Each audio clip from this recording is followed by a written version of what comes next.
Es domingo 18 de febrero. Es un día excepcional. La temperatura ha cambiado drásticamente y es una tarde, o va a ser una tarde muy hermosa. Pero en fin, aquí estoy mirando alrededor del azúcar en el estacionamiento porque voy a hacer algunos preparativos y quizás se escuchen por ahí también los perritos ladrando. Pero aquí estamos. Es algo extraordinario lo que Dios hace en nuestros medios.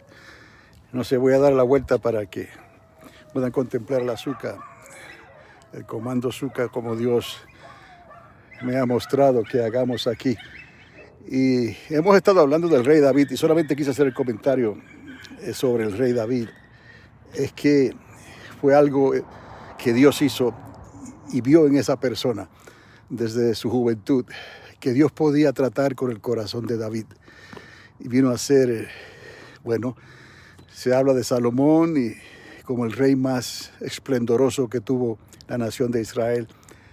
Pero no hubo nadie como el rey David. Y no porque David fuera diferente en el sentido, él era humano. Lo que hizo diferente a David fue su actitud. Desde que Dios trató con él después de su caída, aquel pecado abominable que incluyó asesinato, incluyó adulterio, incluyó tantas cosas que él mismo se vio a sí mismo como alguien que debía de morir cuando el profeta Natán le hizo la historia, ¿no? Y él se dio cuenta que el profeta estaba hablando de él. Pero él cambió y eso es lo importante y eso nos deja saber a nosotros, número uno, que Dios no hace excepción de personas y segundo, que cualquier persona puede reconciliarse con Dios, no importa.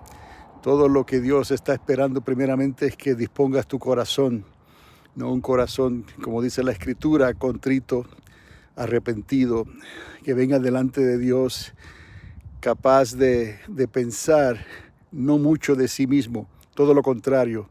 Pensamos que somos incapaces, que no tenemos lo que necesitamos para servirle a Dios, que dependemos de Dios y de su Espíritu principalmente para poder entonces poder hacer lo que Dios pide de cada uno de nosotros. Y Dios lo hace, eso es lo importante. El asunto de David es que no hubo persona como él que llegara a ese nivel de rey con tanto poder y con tanta influencia y que mantuviera su lugar de humildad delante de su prójimo, delante de los que estaban a su alrededor. Y no pensaba en sí mismo, sino que pensaba el bien de los demás. Quiso hacerle caso a Dios y Dios le dijo: yo conozco tu intención, pero tú eres hombre de guerra y has derramado mucha sangre en tu carrera, sino que tu hijo Salomón será el que me vaya a construir la casa. Y así Salomón lo hizo. Pero lo que quería llegar es el asunto de por qué David tomó ese lugar primordial en la vida de Dios. Y alguien puede decir, bueno, Dios estaba preparando a David para de sus lomos no traer eventualmente a Miriam, a María, y de él entonces traer al hijo de Dios. Y ciertamente los planes de Dios y las profecías hablaban de tal manera, pero cuando llegamos al tiempo en que Dios nos hace ver más claramente a través de la palabra profética por qué tenía que ser David, entonces podemos entender que todo lo que Dios estuvo haciendo, a través de los profetas, a través de los reyes que cayeron después que se dividió el reino después de Salomón, todo lo que Dios hizo con las 10 tribus, con lo que Dios hizo con la tribu de Judá y la pequeña Benjamín que estaba apegada a la tribu de Judá, todo lo hizo en base de lo que Dios le había prometido a David. Por amor a su nombre, por amor a David, Dios dejó de hacer cosas que a simple vista eran castigos y eran juicios que debían de hacerse en el momento. Pero por amor a David, Dios no lo hizo en esos momentos, sino que Dios esperó a que el pecado sobreabundara en esos reyes malos. Esperó en que las cosas se pusieran muy difíciles para el pueblo de Israel, hasta el punto que clamaran y volvieran a Dios otra vez. Después de haber subido a los lugares altos, después de haber ofrecido sacrificios a Asterot, a Moloch y a todos esos dioses paganos, ¿no? Aún así Dios tuvo misericordia por amor a David. Trajo juicio, ¿no? E hizo lo que era necesario hacerse, pero por amor a David no lo hizo en el momento en que parecía que debía de hacerse, sino que esperó más adelante. Y ciertamente Dios no se equivoca. El pecado abundó, el pecado se multiplicó, el pecado vino a manifestarse sobre todo Israel, sobre Judá, al punto de que Dios tuvo que hacer lo que hizo entonces, tanto con Israel por medio de los asirios y tanto con Judá por medio de Babilonia y lo que vino después.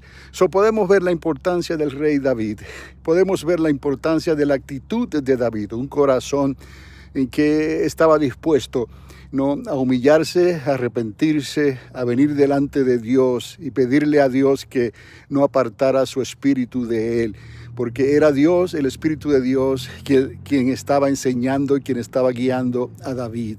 Eso nos muestra que en tiempos difíciles en los que estamos nosotros, Dios hace lo mismo contigo, Dios hace lo mismo con cada uno de nosotros si confiamos en Él. Ya Jesús de Nazaret nos advirtió, ya Jesús de Nazaret manifestó las profecías esenciales que teníamos que ver y darnos cuenta para marcar en el calendario profético, pudiéramos decir, cuando íbamos a haber entrado en esa recta final. Ya Jesús de Nazaret nos dio el plano, nos dio las coordenadas, nos dio el blueprint, como se dice. Estamos seguros de que vamos en la línea correcta, estamos moviéndonos en la dirección correcta, ¿no? Mientras tengamos nuestros ojos puestos, ¿no?, en Dios primeramente, claro, pero hablando en la profecía que se está cumpliendo, tenemos que tener nuestros ojos puestos en Israel y ver lo que está pasando en Israel y luego en las naciones de la tierra. Por eso sabemos entonces que Jesús de Nazaret, el hijo de David, ¿no?, fue la promesa que Dios nos dio, fue el cumplimiento que Dios nos dio, y ese mismo Jesús habrá de regresar a esta tierra y pondrá sus pies sobre el monte de los olivos. Y Él va a limpiar su era, Él va a limpiar la tierra y va a prepararla para su majestuoso reino de 1000 años. Y estaremos ahí con Jesús de Nazaret. Así que un poquito más y el que ha de venir vendrá. Afirmaos, ¿no? Ergíos, ¿no? Sabemos de dónde viene nuestro socorro, nuestra ayuda, y esperar en Él, porque lo que Él prometió ciertamente lo hará. Este es Carlos Ávila, una vez más, una voz que clama en el desierto. Preparad el camino al Señor y será hasta la próxima ocasión. Que Dios les continúe bendiciendo ricamente.